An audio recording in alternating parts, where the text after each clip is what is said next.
Sometimes a life doesn't change with thunder or applause. Sometimes it changes with a question spoken so quietly that no one else notices. For Ethan Hale, that moment came on a sun-soaked Tuesday morning in Ventura, California, inside a rust-stained auto hangar wedged between a seafood warehouse and a forgotten rail line.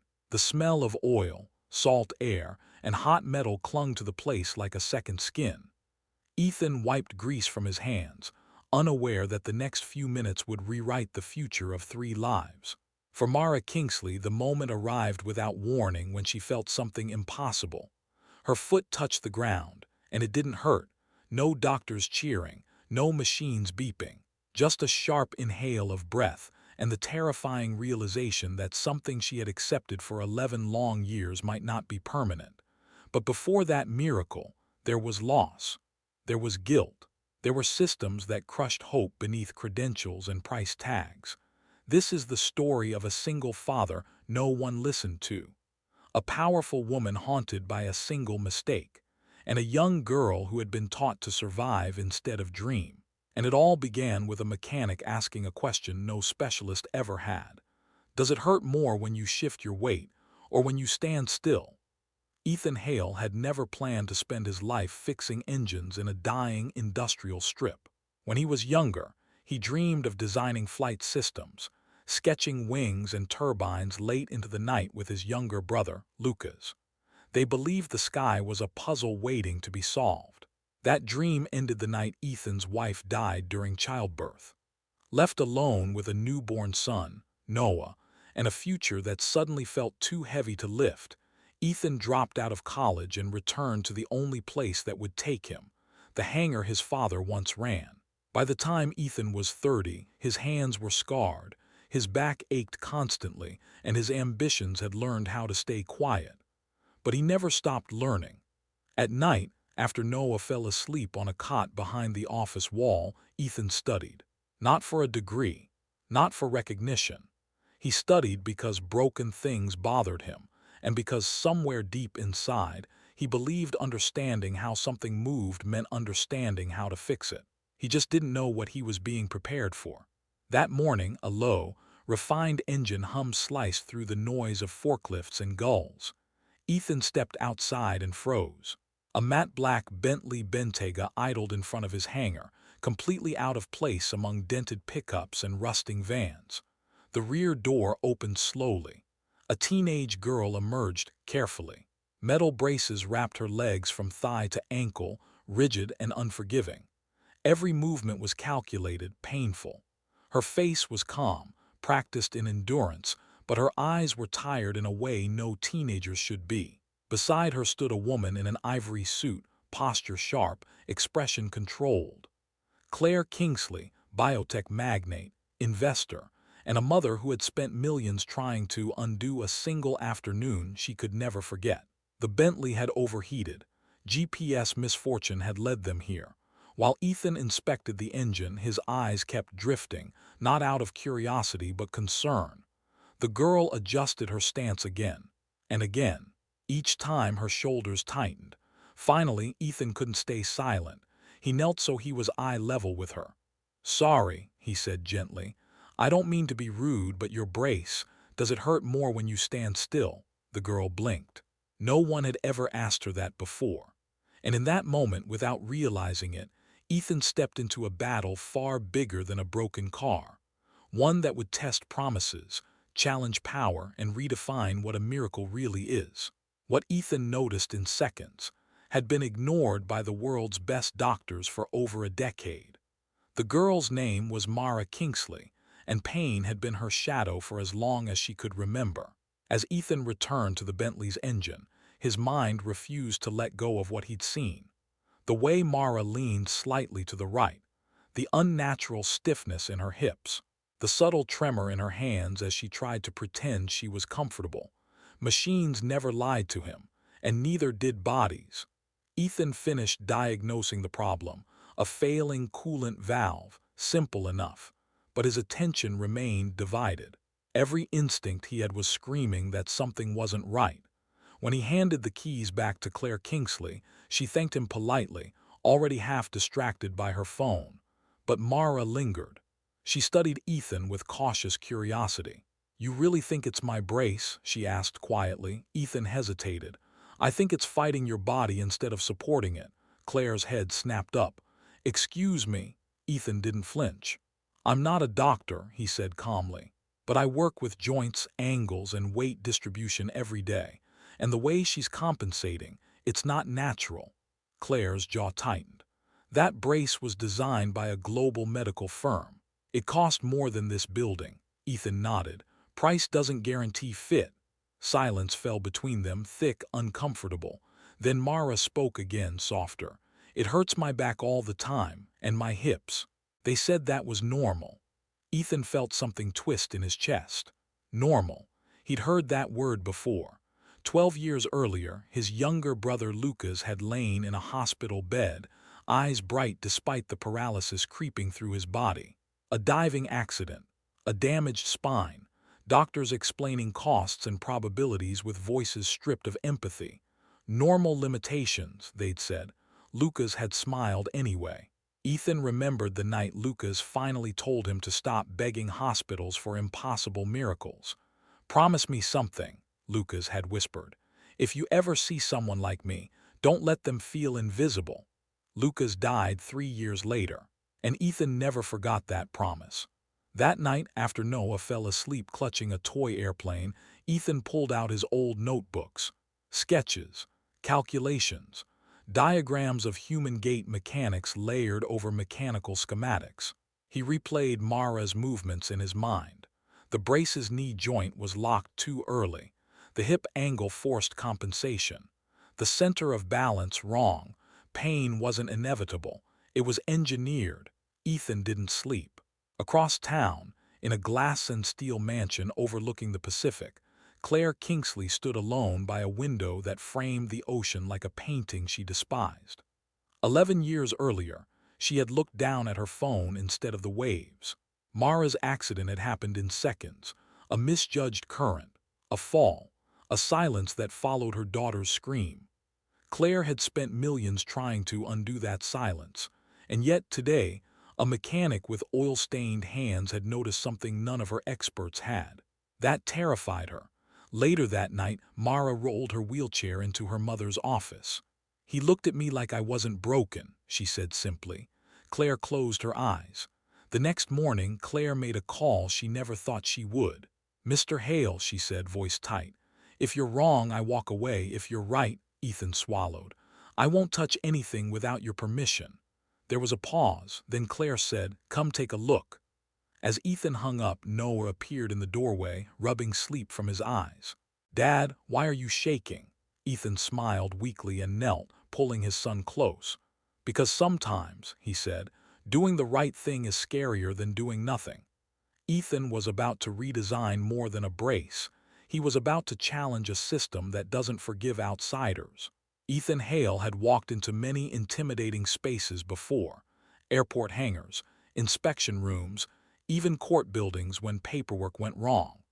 But nothing prepared him for the silence inside Kingsley Medical Residence. The facility didn't feel like a hospital.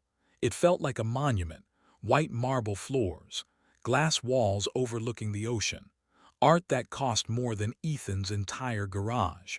Every detail whispered wealth, control, certainty. And yet none of it had made Mara walk.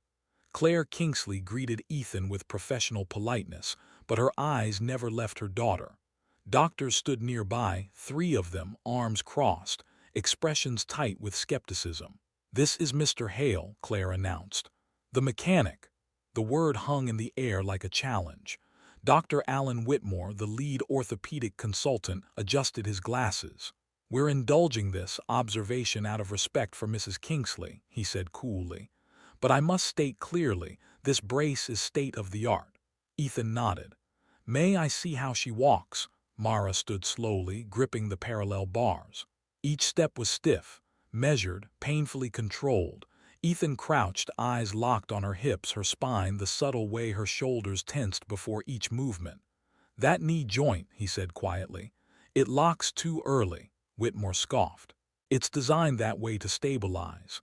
It destabilizes her upper body, Ethan interrupted, voice steady. She's shifting her center of balance every step. That's why her lower back is inflamed. The room fell silent. Mara whispered, "That's where it hurts the most." Whitmore stiffened. "Correlation is not causation." Ethan stood. "Neither is denial." Claire inhaled sharply.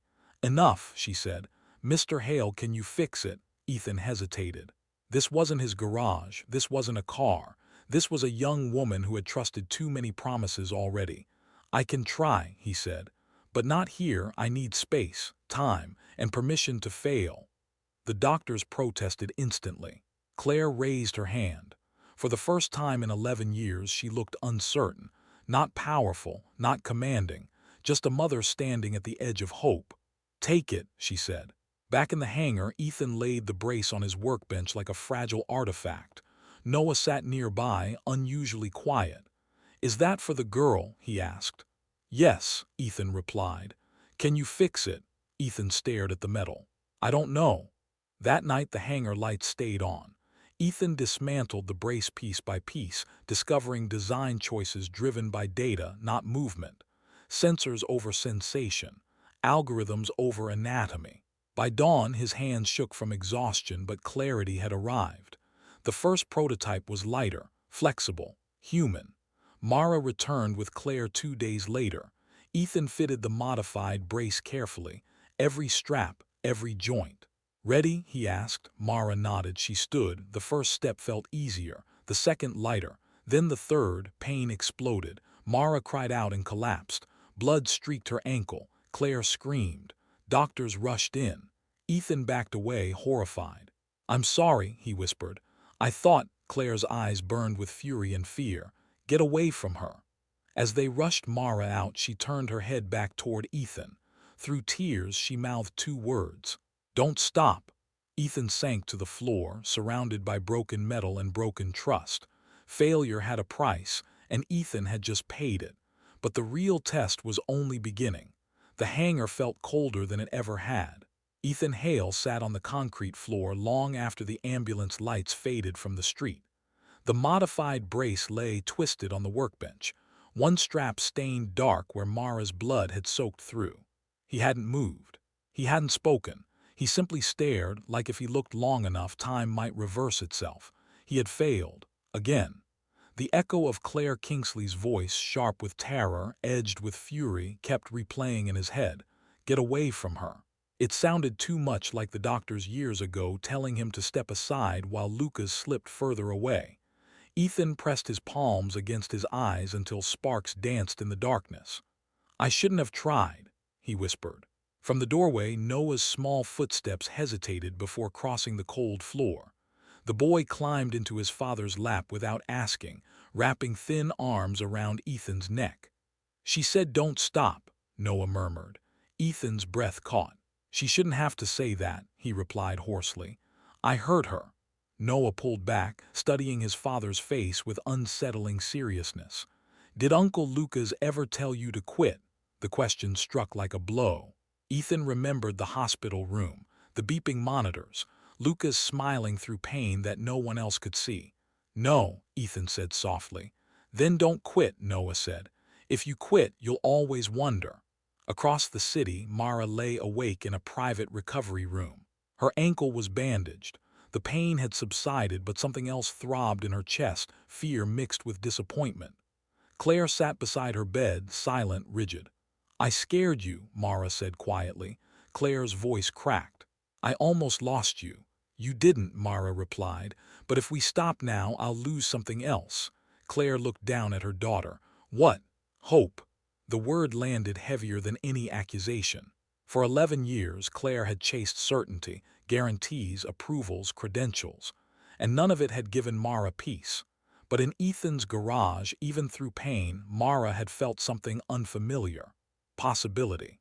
That night Claire made a decision that terrified her more than failure. She didn't call lawyers. She didn't call doctors. She sent a message. "I'm willing to try once more. On your terms." Ethan read the message just before sunrise. He didn't smile. He didn't celebrate. He stood up, wiped his face, and turned back to the brace. The problem wasn't weight. It wasn't materials, it was balance. He grabbed a marker and redrew everything. Cars, planes, people, they all followed the same rule, center of gravity.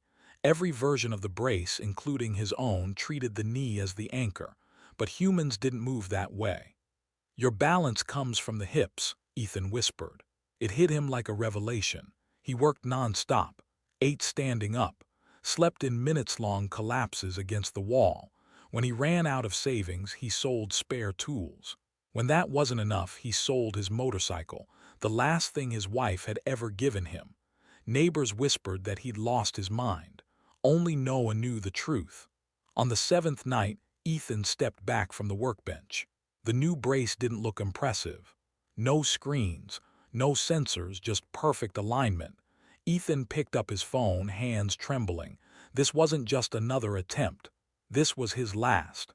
If this design failed, Ethan wouldn't just lose a chance. He would lose the courage to ever try again. Ethan stared at his phone for a full minute before pressing call. Every failure he had ever known sat heavy in his chest. The night his wife died, the moment Lucas went still, Mara's scream echoing through the hangar. This call felt like stepping off a cliff without knowing if the ground still existed. The line connected.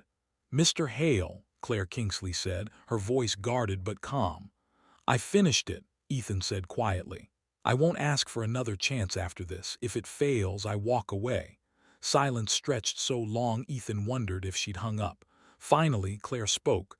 "We'll be there in an hour." They didn't come alone.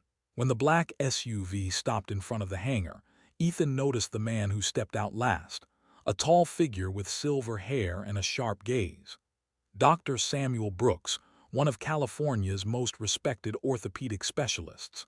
The same man who had followed Mara's case for nearly a decade. "I insisted," Claire said as she approached Ethan. "If this is dangerous, he stops it." Ethan nodded. "That's fair." Dr. Brooks surveyed the hangar with visible doubt. "You understand the risk you're taking?" he asked. "One wrong calculation could permanently damage her joints." "I do," Ethan replied. "That's why I rebuilt it from the ground up." Brooks examined the brace in silence. His brow furrowed. He rotated the joints, tested the resistance, pressed at the hip assembly longer than expected. "This balanced distribution," he muttered, "it's unconventional." "It's natural," Ethan said. "At least it should be." Mara sat quietly on the bench, hands clasped in her lap. She wasn't afraid of falling anymore. She was afraid of disappointment. "Are you ready?" Ethan asked gently. Mara nodded. "I trust you." Those words shook him more than anger ever could. Ethan fitted the brace slowly, checking each point twice. Noah stood nearby, holding his breath as if the room itself might crack if he exhaled too loudly. "Stand when you're ready," Ethan said, stepping back. Mara pushed up. 1 second passed, then 2. Her body didn't sway, her shoulders didn't tense. Mara's eyes widened. "Mom," Claire's hand flew to her mouth. "How does it feel?" Ethan asked, barely breathing. "Light," Mara whispered, "like my legs aren't fighting me." "Take a step," Dr. Brooks said cautiously. Mara shifted her weight. Her knee bent smoothly, no pain. A soft gasp escaped her lips. She took another step, then another. "I don't hurt," she said, voice breaking. "I don't hurt." Claire dropped to her knees, sobbing openly. Dr. Brooks stared in disbelief, circling Mara like the laws of physics might suddenly collapse. "This defies standard orthopedic modeling," he muttered. "But mechanically, it makes perfect sense." Mara laughed through tears as she took 5 shaky steps toward her mother. "I'm walking," she cried. "I'm really walking." Ethan gripped the workbench to stay upright. His vision blurred. Lucas. He had kept the promise. The moment didn't last long. A black sedan pulled up across the street. 2 men stepped out carrying briefcases and authority. One of them glanced at the brace. "Daniel Hale," he said coldly, "you're going to want to hear this."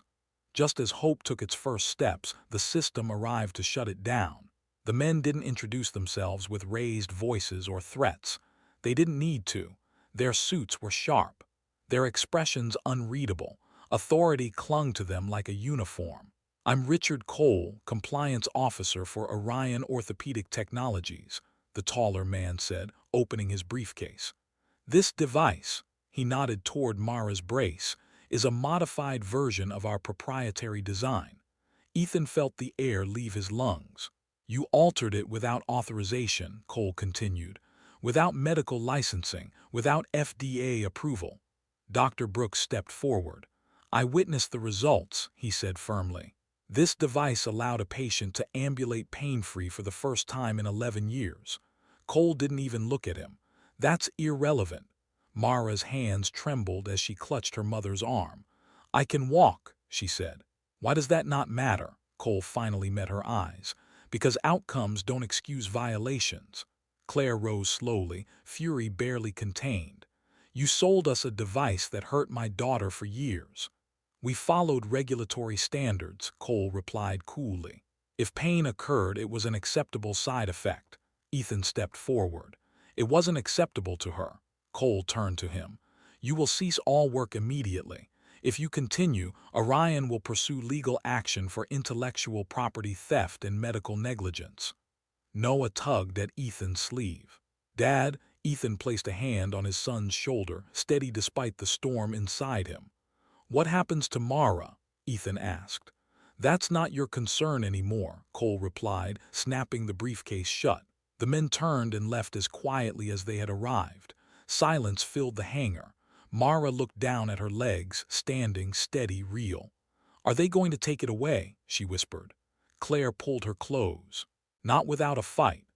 That night, headlines began to circulate. Unlicensed mechanic modifies medical device. Dangerous experiment or miracle cure. Corporation warns of serious risks.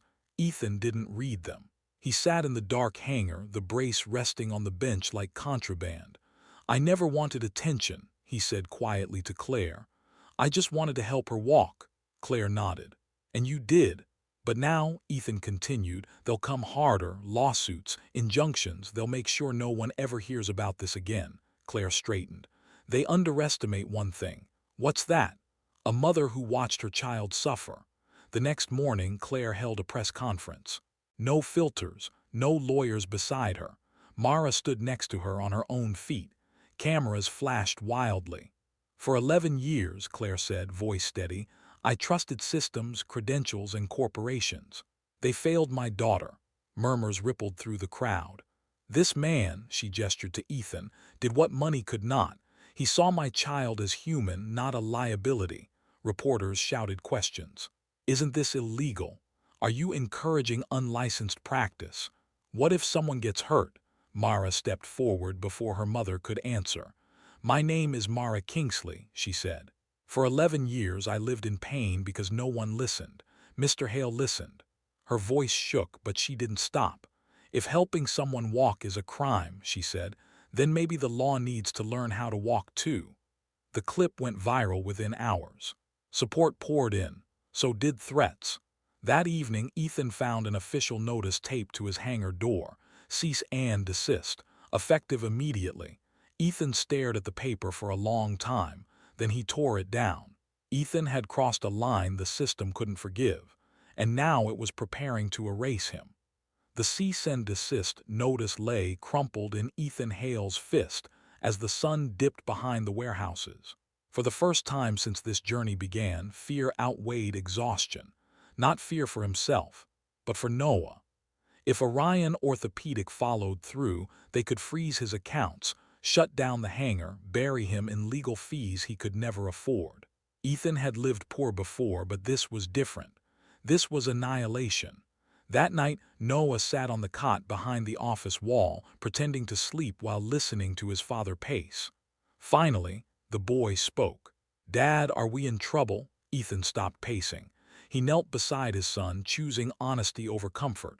Maybe, he said softly, but sometimes doing the right thing brings trouble with it. Noah thought for a moment. Is Mara okay? Ethan smiled faintly. She walked today. Noah's eyes widened. Like really walked? Yes. The boy grinned, then hugged his father tightly. Then it's worth it.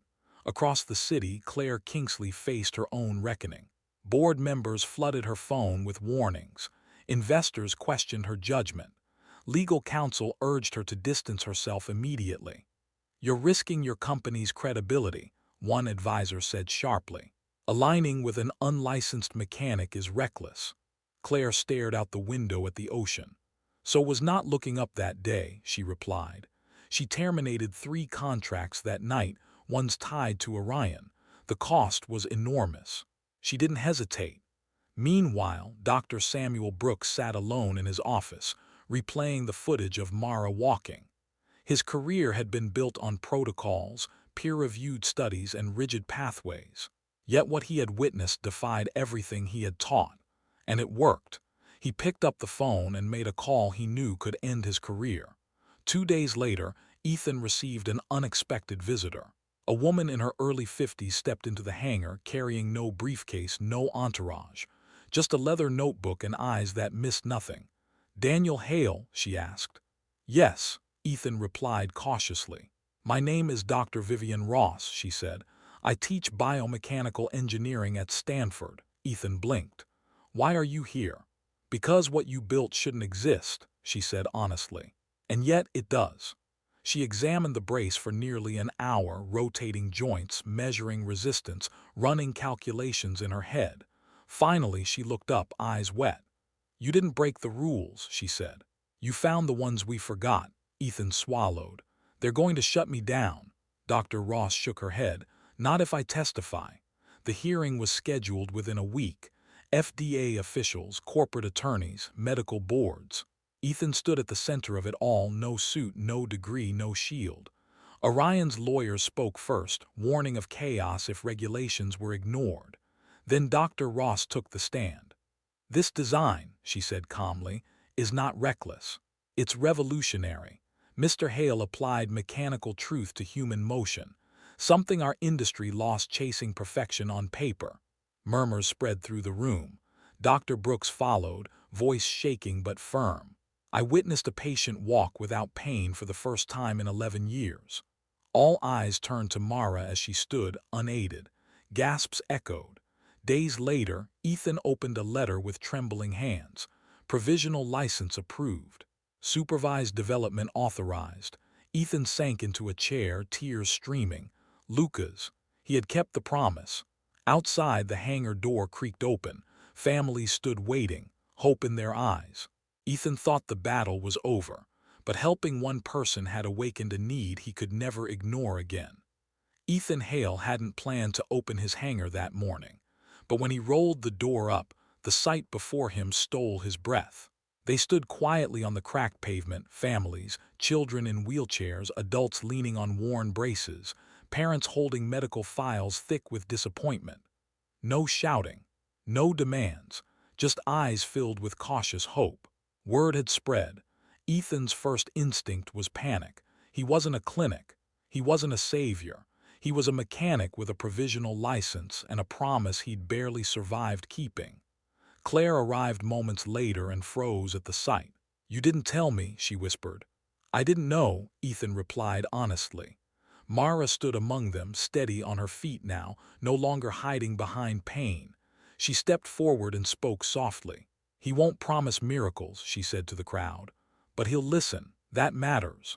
One by one, they stepped inside. Ethan worked differently than any facility they'd known. He didn't start with scans or charts. He asked them to walk, to shift, to stand, to fall and stand again. He knelt at eye level, hands gentle, voice calm. He explained what he saw, not in medical jargon but in simple truth. "This joint's fighting you. Your balance is being stolen here. This pain isn't your fault." Some left unchanged. Some cried anyway. A few, very few, felt something shift. Hope didn't roar, it whispered. Not everyone was pleased. Within days, professional associations released statements of concern. Anonymous op-eds warned of dangerous precedents. Insurance companies refused coverage. Ethan felt the pressure tightening again. Dr. Vivian Ross visited often, helping him translate intuition into documented design. She pushed him, challenged him, protected him. "You're building a bridge," she said one night, "between instinct and science, and bridges get attacked from both sides." Meanwhile, Claire's company stock dipped sharply. Investors fled. Board members resigned. Claire didn't blink. For the first time in years, she went home before dark. One afternoon, a boy named Caleb was wheeled in by his grandmother.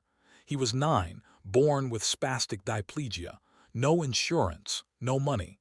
"I can't pay," the woman whispered. Ethan shook his head. "Sit him down." Caleb tried to stand with the prototype brace. He fell hard. The room went silent. Ethan knelt. "Does it hurt?" he asked. Caleb shook his head. "It feels different." They tried again. This time Caleb stood, shaking, laughing, crying all at once. His grandmother collapsed into a chair, sobbing. That night Ethan cried too, because for the first time he realized something terrifying. He couldn't stop. Late that evening, as the hangar emptied, Ethan found Noah asleep on the workbench, sketches scattered around him, tiny braces, wings, gears. "Dad," Noah murmured when he woke. "Are you gonna help all of them?" Ethan brushed his hair back gently. "As many as I can," Noah smiled sleepily. "Then Uncle Lucas will never be lonely." Ethan swallowed hard. Outside, headlights cut through the dark. A familiar black sedan parked across the street. 2 figures stepped out. One of them held a thick folder stamped with legal seals. The other was smiling. Ethan had opened the door to hope, but now the consequences were walking straight toward him. The men didn't rush the hangar. They didn't shout or threaten. That's what made them dangerous. Ethan recognized one immediately, Martin Keene, senior counsel for Orion Orthopedic. The other man wore a pleasant smile that didn't reach his eyes. "Mr. Hale," Keene said smoothly, "congratulations, you've built quite the following." Ethan folded his arms. "State your business." Keene held up the folder. "An injunction. Effective immediately. You are prohibited from fitting, testing, or modifying orthopedic devices on patients not enrolled in your provisional study." Claire stepped forward. "He's operating under FDA supervision." Keene nodded.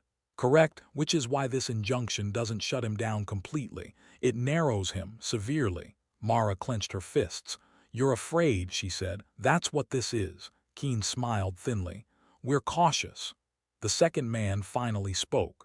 "We're also offering a solution." He extended a card toward Ethan, Orion Orthopedic Director of Innovation. "Come work for us," the man said. "Private lab, unlimited resources. Your designs become ours. You'll never have to worry about lawsuits again." Ethan looked at the card, then at the families waiting outside. "And the people who can't afford Orion?" Ethan asked. The man shrugged. "Progress is selective." Ethan handed the card back. "Then I'm not your guy." Keene's smile vanished. "Think carefully, refuse, and you'll be crushed quietly." They left without another word. That night the hangar felt heavier than ever. Ethan sat alone, staring at the injunction. The words blurred together. His license wasn't revoked, but it was caged. Noah sat beside him, swinging his legs. "Does this mean you stop?" Ethan didn't answer right away. Across town, Claire faced her board one final time.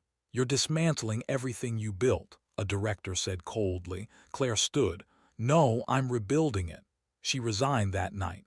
Her company's stock plunged. She slept better than she had in years. Dr. Vivian Ross reviewed the injunction with quiet fury. "They're isolating you," she said. "If you help too many, they'll say you're reckless. If you help too few, they'll say you're ineffective." "So what do I do?" Ethan asked. Dr. Ross met his eyes. "You make this bigger than them." The next day, Ethan held a meeting in the hangar. Families gathered, some angry, some afraid. "I can't help everyone," Ethan said honestly. "Not like this. But I won't abandon you either." Murmurs spread. "I'm going to publish everything," he continued.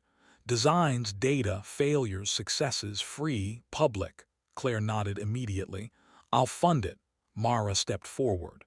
"I'll speak." That night the Hale protocol went live. Blueprints, walk analysis videos, design logic explained in plain language. The internet exploded. Engineers, therapists, students, patients. They studied. They adapted. They shared.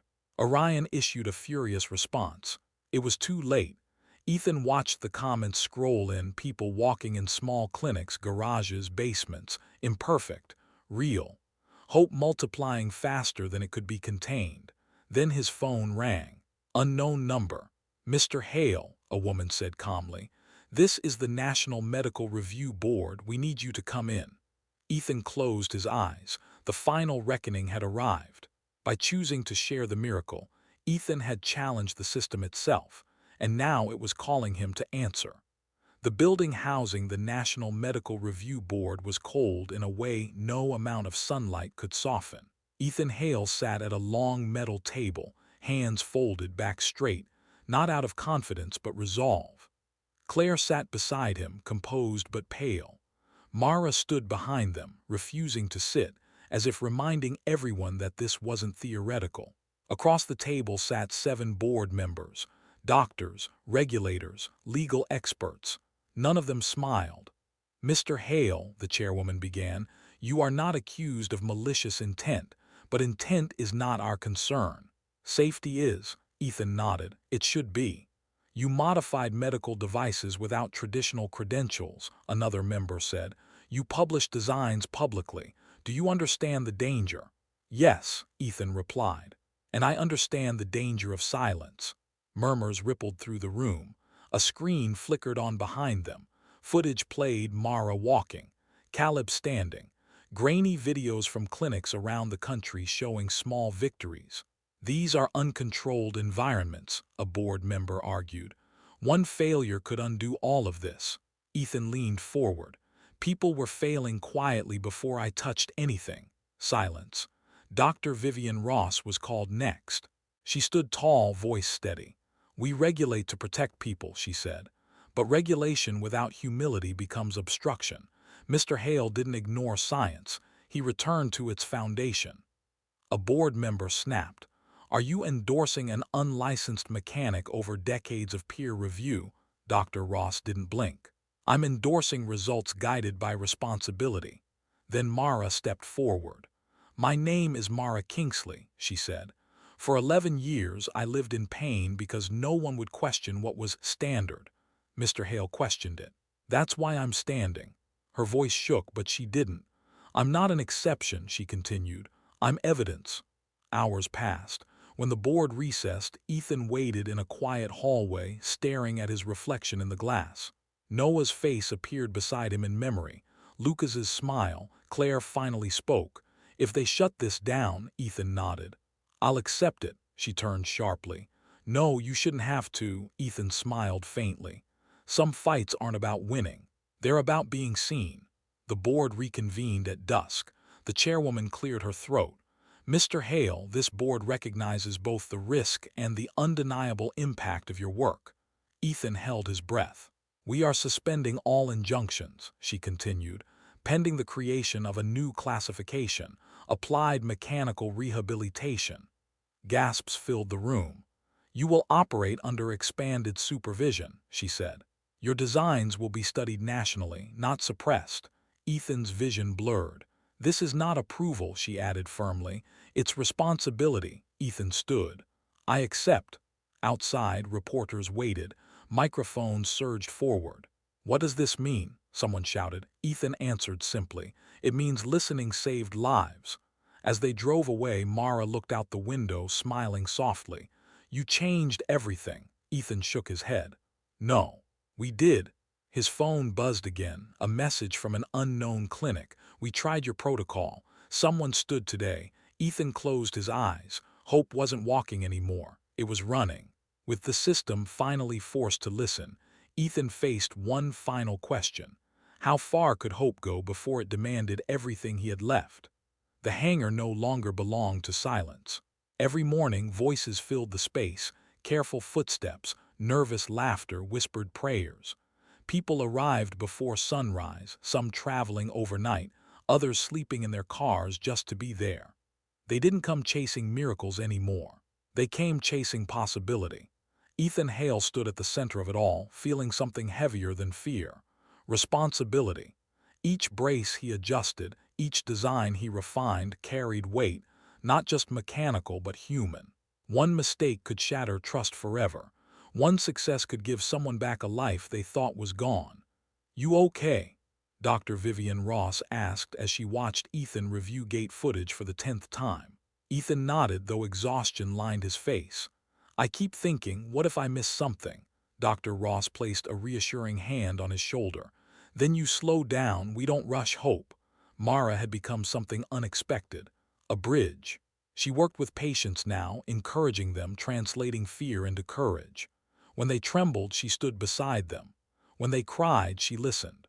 One afternoon, a woman named Helen, mid-40s, spinal injury from a factory accident, collapsed into tears after her first failed attempt.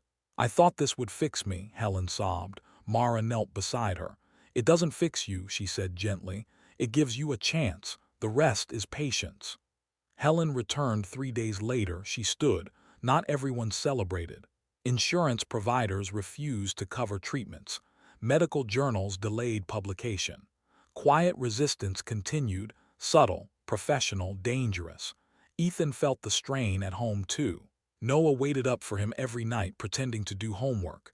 You always say you'll be back before dark, he said softly. Ethan knelt and hugged his son. I know, I'm trying. That night, Noah slipped a drawing into Ethan's pocket. A hanger, people standing. And above them a single word written in crooked letters, promise. Claire Kingsley faced a reckoning of her own. Without her corporate armor, she felt exposed, but free. She volunteered at the hangar quietly, no press, no announcements. Just coffee, paperwork, listening. One evening, she watched Ethan work late and finally asked, "Do you ever wish you'd said yes to Orion?" Ethan didn't hesitate. No, they wanted the idea, not the people. Claire smiled sadly. That's where I went wrong. Then came the call. A hospital in Nevada reported a failure. A patient using a modified version of the Hale protocol collapsed. Minor injury. No permanent damage, but it was enough. News outlets pounced. Is the miracle breaking down? Was this inevitable? Ethan read the report twice, then shut his laptop. I need to go there, he said. Dr. Ross frowned. You don't have to. I do, Ethan replied. If this is going to survive, it has to be honest. That night, Ethan packed a small bag. Noah hugged him tightly. You'll fix it, right? Ethan kissed his son's forehead. If it can be fixed. As he drove into the dark, a question echoed louder than any headline. What happens when hope stumbles? Ethan was about to learn that saving a system is far harder than starting one. The Nevada clinic was smaller than Ethan expected. Low ceilings, fluorescent lights, a single hallway that smelled faintly of antiseptic and fear. The patient, Robert Klein, 52, spinal trauma from a construction fall, sat quietly on an exam table, eyes fixed on the floor. I'm sorry, Robert said before Ethan could speak. I thought I rushed it. Ethan shook his head. This isn't about blame, it's about learning. The local therapist explained what had happened. An altered brace built using incomplete specifications, adjusted without proper gate recalibration. A small error, a big consequence. Ethan closed his eyes. This was the nightmare Orion had predicted, but it wasn't chaos, it was correction. Ethan spent 2 full days at the clinic. He didn't argue, he didn't defend himself. He watched Robert walk, fail, adjust, walk again. He reviewed every modification, every shortcut taken out of desperation and hope. On the 3rd day, Ethan stood before the clinic staff. The protocol isn't a shortcut, he said quietly. It's a conversation with the body. If you skip listening, you break trust. They listened. Robert walked again, slowly, carefully, safely. No headlines followed. But something far more important did. Understanding. Back in Ventura, tension thickened the hangar. Critics were louder now, supporters more cautious. The miracle had become fragile. Ethan gathered everyone, patients, staff, volunteers. We slow down, he told them. No exceptions, no pressure. If someone isn't ready, we wait. Some left, others stayed. The ones who stayed understood something deeper than hope, responsibility. That night, Ethan sat alone in the hangar, staring at the empty space where Lucas's old sketches once hung. I'm scared, Ethan admitted to the silence. Scared I'll ruin this. In his memory, Lucas smiled, not weak, not fading, but whole. Then don't be a hero, the memory whispered. Be careful. Ethan laughed softly through tears. You always were smarter than me. Weeks passed. The Hale protocol evolved, safer, slower, clearer. Dr. Ross helped formalize training modules. Clinics began certification instead of imitation. Progress became quieter, but stronger. One afternoon, Mara stood beside Ethan as a young man took his first steps, hesitant, painful, real. "This feels different," she said. Ethan nodded. "It is. It's earned now." Then the letter arrived, not a threat, an invitation. The National Institute of Rehabilitation Sciences requested Ethan's presence, this time not for defense but collaboration. He read it twice. Then a third time. Noah peeked over his shoulder. "Is that bad?" Ethan smiled slowly. "No, buddy, I think it's big." That evening, Claire joined them at the beach. Mara walked barefoot along the shore, letting waves touch her legs without fear. "You still feel it?" Claire asked. Mara smiled. "Every step." Ethan watched the sun sink into the ocean, the same ocean that had once taken so much. Hope hadn't erased pain. It had learned to walk beside it. Just when Ethan thought the storm had passed, the world prepared to ask him for something even bigger than a miracle. The auditorium at the National Institute of Rehabilitation Sciences was larger than any space Ethan Hale had ever spoken in. Rows of clinicians, engineers, therapists, and policymakers filled the room. Some leaned forward with curiosity. Others sat with arms crossed, guarded, the kind of audience that didn't clap easily. Ethan stood at the podium, palms damp, heart steady. He wasn't there to defend himself. He was there to explain why listening mattered. "I'm not here to tell you the system is broken," Ethan began. "I'm here to tell you it's incomplete." A murmur rippled through the crowd.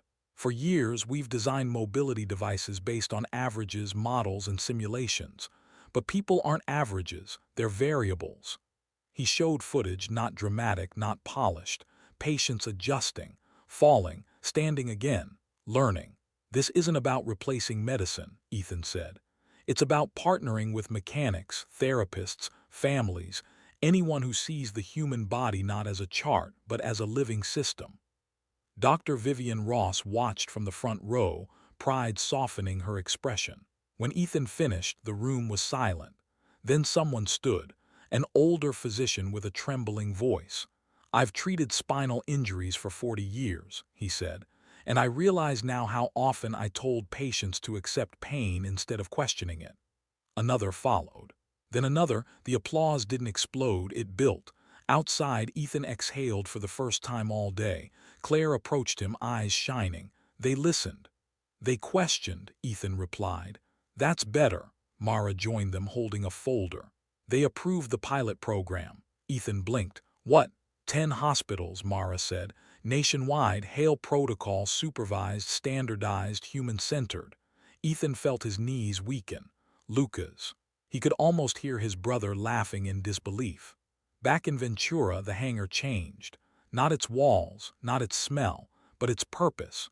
Training sessions replaced emergency fittings. Whiteboards filled with notes. Therapists and engineers worked side by side.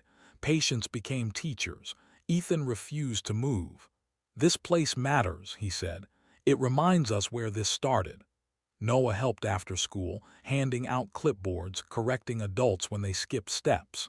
"You forgot to ask how it feels," he'd say seriously. They listened. One evening, Ethan found a box left at the hangar door. Inside was his old motorcycle helmet. A note rested on top. "You sold this to help strangers." "I bought it back." See, Ethan laughed, shaking his head. Months later, a letter arrived from a small clinic overseas. "We adapted your principles." A woman stood today. She cried. "So did we." Ethan pinned it to the wall. But legacy isn't built without resistance. A coalition of manufacturers filed a formal challenge against the pilot program. Lobbyists moved quietly. Pressure mounted.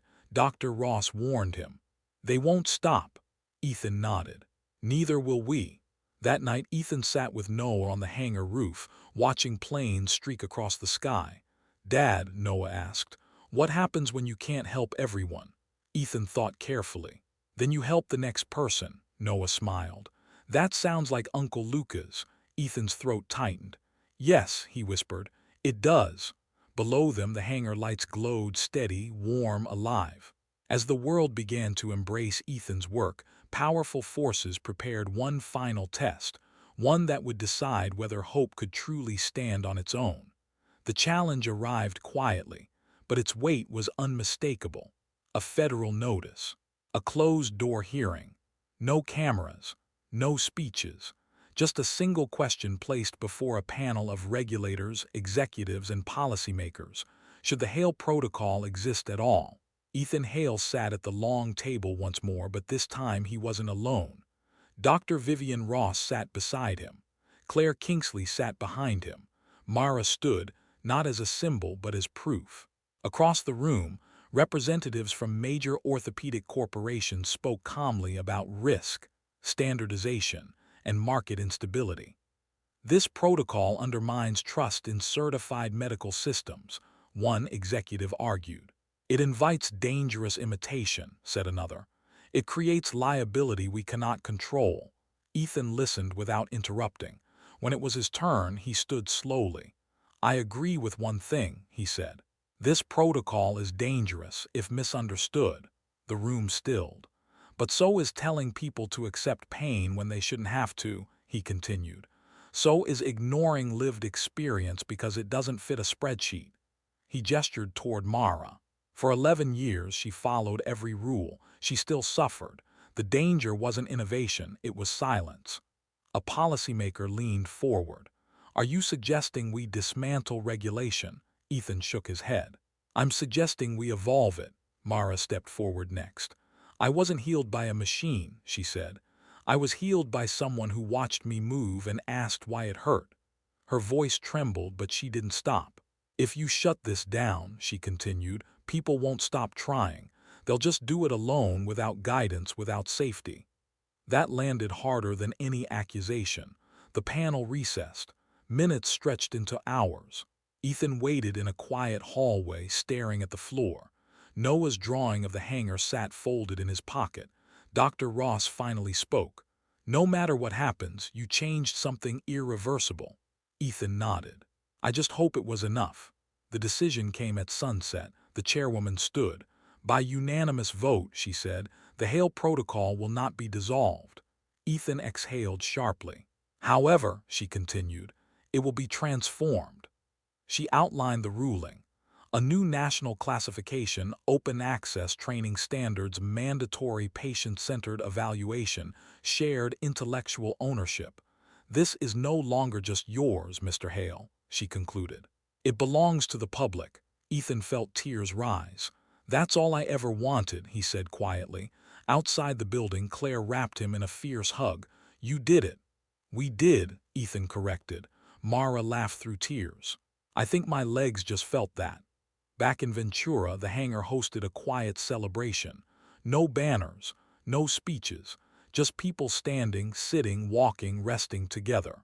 Ethan found himself alone at the workbench later that night. He placed Lucas's old sketch of a wing beside the first brace he'd ever rebuilt. 2 dreams, 1 promise. You see it, Ethan whispered.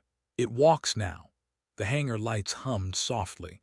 Outside, dawn approached, and with it something new, a line of cars already waiting. Ethan believed the battle was over, but the true test of hope was only beginning. Could it survive without him at the center? The hardest thing Ethan Hale ever learned wasn't how to redesign a brace. It was how to step back. As the Hale Protocol spread across hospitals, clinics, and rehabilitation centers nationwide, Ethan found himself doing something unfamiliar, saying no. No to interviews, no to keynote stages, no to becoming the face of something that was never meant to belong to one man. You can't be everywhere, Dr. Vivian Ross reminded him gently one evening. I know, Ethan replied. That's the point. The protocol was evolving without him now. Therapists adapted it. Engineers refined it. Patients taught each other. What had once been born in a rusted hangar had grown strong enough to stand on its own. That realization scared Ethan more than any lawsuit ever had. Because if Hope didn't need him anymore, who was he now? One quiet afternoon, Ethan returned to the hangar early. No patients, no meetings, just dust motes floating in golden light. He sat at the workbench, turning a small bolt between his fingers. the same kind he used to fix aircraft engines long before miracles entered his life. Noah appeared in the doorway, backpack slung over one shoulder. "Why aren't you working?" the boy asked. Ethan smiled softly. "I am, just differently." Noah walked closer. "Are you sad?" Ethan considered the question honestly. "I think I'm proud." Noah nodded, satisfied. "That's what Uncle Lucas would be." Ethan's throat tightened. That evening the community gathered, not for a crisis, not for a celebration, but for something simpler, a goodbye. Ethan stood before them, hands in his pockets, voice steady. "I'll always be here," he said, "but this place doesn't need me at the center anymore. It needs all of you." Murmurs spread. Mara stepped forward, standing tall, confident, unafraid. "You taught us how to listen," she said. "Now let us do the listening." Claire watched from the back, tears in her eyes, not of guilt this time, but gratitude. Weeks later, Ethan returned to what he'd once loved quietly. He fixed engines again. He taught Noah how to identify stress fractures in metal and in people. He slept more, laughed more. And when patients visited, they didn't ask for miracles anymore. They asked for guidance. One final letter arrived months later, a handwritten note from a small rural clinic. "We followed the protocol exactly." A woman stood today. "No cameras, no applause, just tears. Thank you for teaching us how to care." Ethan pinned it beside dozens of others. At sunset, Ethan stood on the beach with Noah, Claire, and Mara. Mara stepped into the water without hesitation, waves curling around her legs. She laughed freely, the sound carried by the wind. "I used to think walking was the miracle," she said. "And now?" Ethan asked. She turned back, smiling. "Being seen." Ethan watched the ocean glow gold, then fade to blue. He felt Lucas there, not as a memory, but as a presence. The promise had been kept, and more importantly, it had been passed on. Years later, a young mechanic would ask a simple question in a forgotten garage, proof that some miracles never stop walking. 5 years later, the old hangar in Ventura was no longer a secret. It still smelled of oil and salt air, still had cracked concrete floors, still bore the marks of long nights and stubborn hope. But now people came from everywhere, not to see Ethan Hale, but to learn how to listen. Ethan stood quietly at the back of the space, watching a young technician kneel in front of a patient. No cameras, no press, just focus. The technician didn't start with charts. He asked a question. "Can you show me how it hurts?" Ethan closed his eyes. The echo of that question, once whispered by a mechanic no one noticed, had become the foundation of an entire movement. Kowalski-style rehabilitation centers had opened across the country and then beyond it. Not franchises, not brands, shared spaces of learning. Some were pristine hospitals. Others were converted garages, basements, community halls. Different places, same philosophy. Patients weren't rushed. They weren't silenced. They weren't told to accept pain as destiny. They were asked to move, to speak, to be seen. Mara Kingsley stood at the front of the room now, not as a patient, not as a miracle story, but as a professional. She had completed her rehabilitation science degree and now trained others, her voice calm, her presence steady. "When I was injured," she told the group, "everyone tried to fix me. No one asked me what I felt." She paused, letting that truth settle. "This work begins when we stop fixing people and start understanding them." Applause followed, not loud, not dramatic, earned. Claire Kingsley watched from the doorway, smiling softly. Her life no longer revolved around boardrooms or quarterly forecasts. She funded quietly, advocated fiercely when needed, and most importantly, she showed up. Mother and daughter often walked along the same beach where everything had gone wrong years earlier. The ocean no longer felt like an enemy. It felt like forgiveness. Noah, now a teenager, leaned against the workbench beside Ethan. "You ever think about how different things could have been?" he asked. Ethan nodded. "Every day." "Do you miss being in charge?" Noah asked. Ethan chuckled. "No, I miss thinking I had to be." Noah smiled. "Good. Because I think this works better." Ethan looked around, at the people standing, sitting, resting, learning. It did. That evening, after the hangar emptied, Ethan stayed behind. He ran his fingers over the worn wood of the workbench. over Lucas's old sketches framed on the wall, over the first brace that had changed everything. Hope didn't need me, he whispered. It just needed someone to start walking. Outside, a new group arrived early, nervous, quiet, waiting. Ethan stepped forward, then stopped. One of the younger technicians approached them instead and asked the same simple question. Is it the standing or the shifting that hurts more? Ethan smiled. Some questions were too important to belong to one person, and some miracles didn't come from money, power, or fame. They came from hands that never stopped listening.